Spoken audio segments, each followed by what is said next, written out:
So, I will warn you that January is a little bleak when it comes to exhibits, but I wanted to take this opportunity to reintroduce you all to all of the amazing spaces that are now in Tribeca. So many new galleries have moved here over the last year, and we're going to start at Andrew Kreps Gallery to see an exhibit by Raymond Saunders. And these works were created over the last 40 years from the 1980s onwards.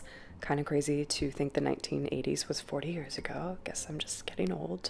Saunders is well known in the Bay Area specifically for these works that he creates from paint, found materials, and then he marks them up with a white pencil, almost like a chalkboard.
One of the great things about Tribeca galleries is that a lot of them have basements, which they're able to utilize as either an extenuation of the exhibit, like we see here, or an extra gallery or project space. It just almost truly doubles the size of the gallery, which is awesome.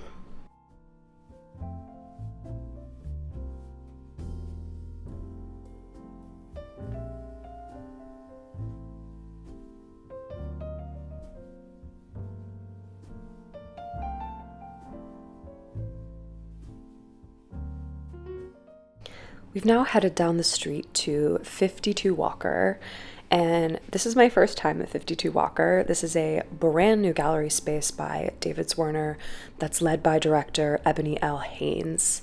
And this is a special space that's meant for more experimentation, conceptual shows. The artists that are exhibited in this space are not represented by David Zwirner, but they are for sale. And this is the inaugural exhibit. And this is an LA-based artist, Kandis Williams.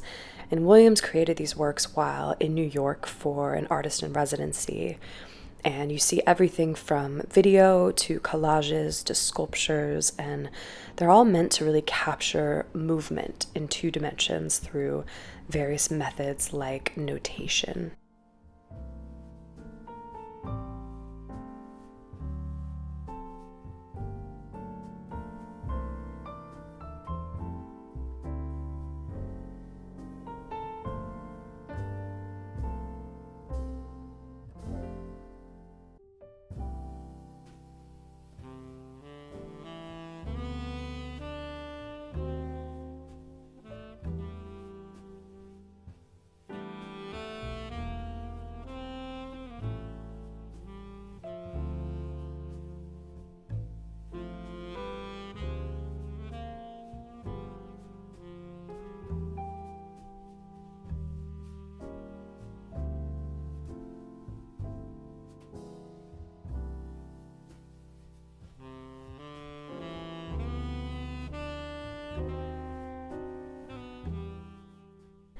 We're now headed over to the Hole, which is always a treat because they completely transform the gallery space to match the exhibit, and this one was no exception.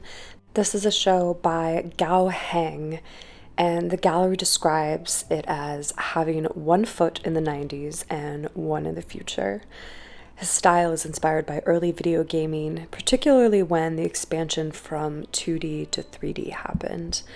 And the gallery states, these periods of growing pains where the technology was in an in-between state and designers were sailing fast into uncharted waters provide a lot of visual excitement that, especially in hindsight, is darkly comedic. And these works are acrylic on canvas, and this blurred effect that you see on them was created via airbrush.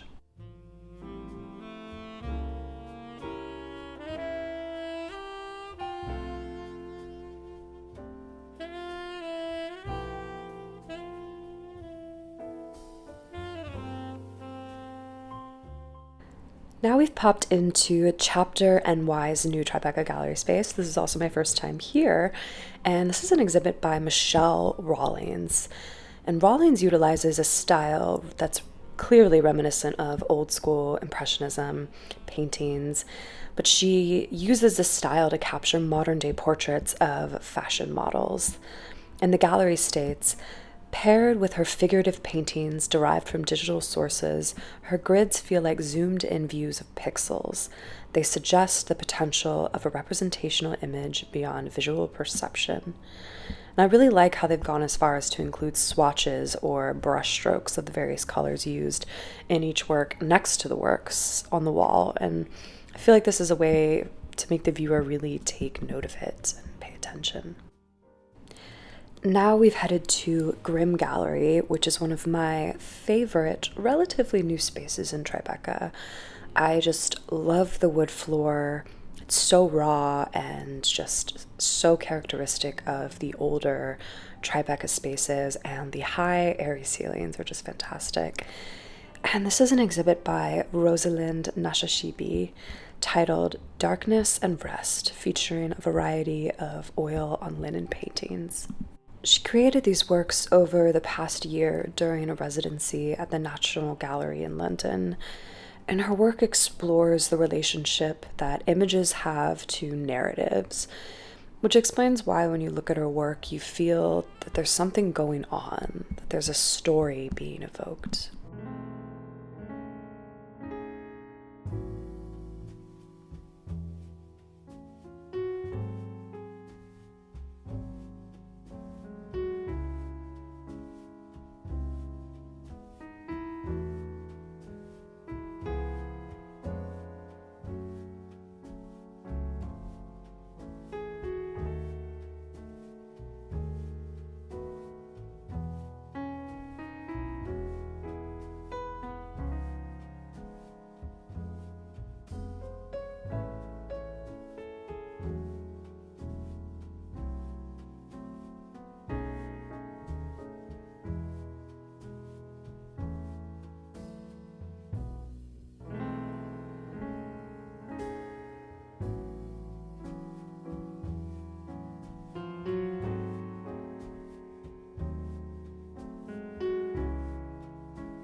Downstairs at Grimm Gallery is an exhibit by Arturo Kameye, which coincides with a multimedia work he currently has on view at the New Museum Triennial, which I really need to check out.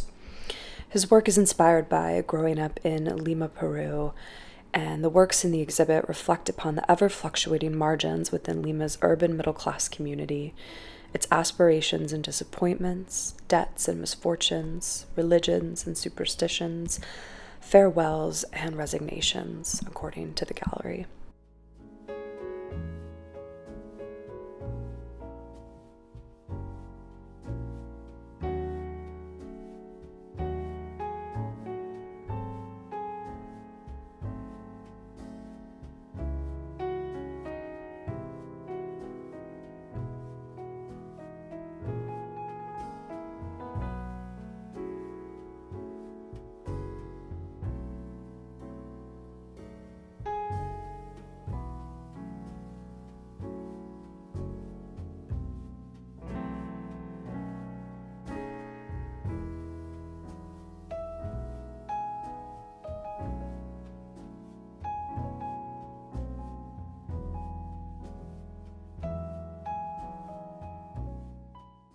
We've now headed over to Bortolami Gallery to see an exhibit of works by Mary Obering.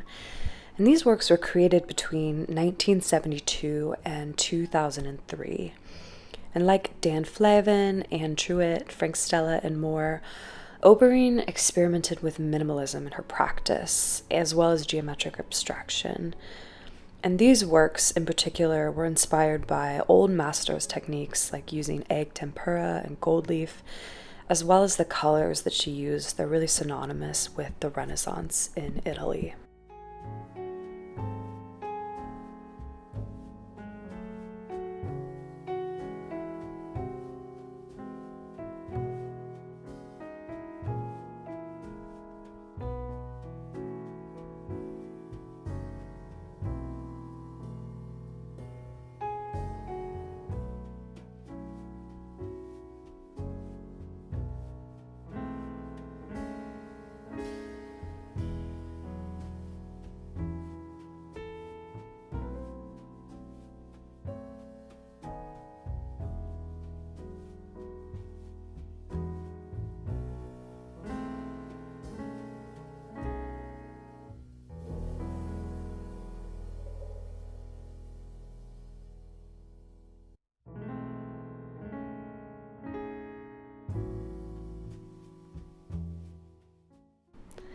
I love the upstairs gallery space at Bortolami. It is a renovated apartment, full-blown kitchen and all, but upstairs is a continuation of the exhibit. The gallery has recreated Obering's Soho studio space, which is why we see a rug and a table and a chair in the center of the room.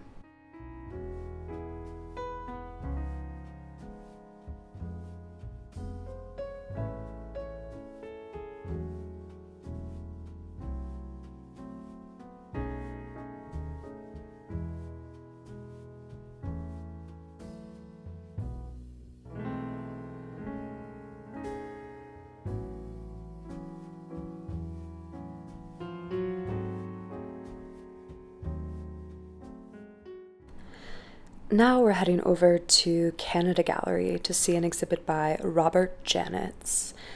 And the key piece, and frankly one of the only pieces in the show, is the series of 5 artworks created by oil, wax, and flour on linen. And these calligraphy-esque markings are meant to be ambiguous, so you can interpret the show as you will.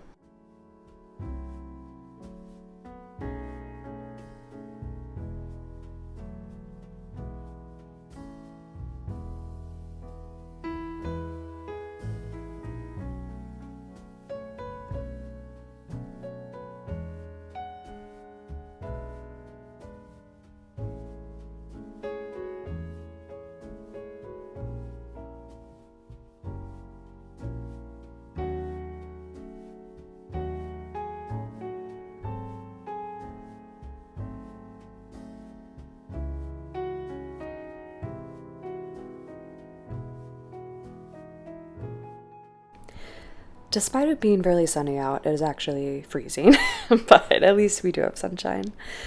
Oh well, we are now at Ortuzar Projects, which I actually haven't been to in quite some time, to see an exhibit of these paintings by Jacqueline de Jong.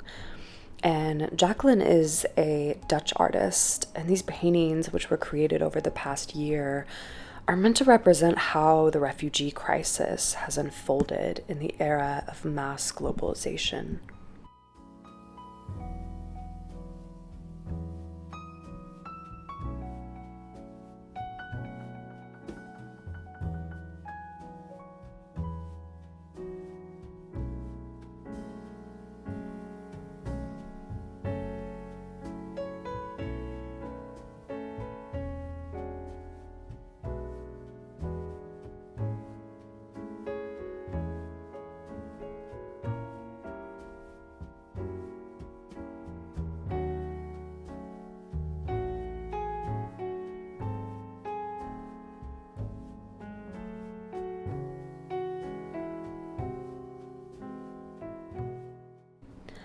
We're now making our way up to Soho to the first of 2 Jeffrey Deitch gallery exhibits.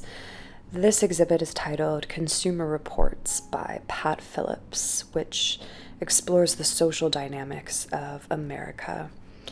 And Phillips states, when talking about the exhibit, Consumer Reports is a series that examines our relationships to goods. In a free market economy with an ever-increasing wealth gap, these paintings explore the perception of value and function for upward mobility. Through irrational expectations that disproportionately affect low and middle class consumers, clothing and everyday items become superficial tools used in an attempt to gain both cultural and socioeconomic ground. And the gallery states that Phillips' paintings reflect the perspective of a young Black artist encountering the cultural contradictions of American capitalist society.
At Jeffrey Deitch's smaller Grand Street location, we now take a peek at Tyler Ballon's exhibit titled The House I Live In, which features a series of these photorealistic paintings of individuals in the professions that they were able to pursue within the white power structure, such as pastors, barbers, and hairstylists. And I know we've covered a lot of ground today. Really hope you enjoyed my Tribeca digest of shows that are currently on view. This was just a peek, which shows you exactly how many galleries have come down to Tribeca. And I will see you in my next video where we'll tackle another iconic New York City neighborhood.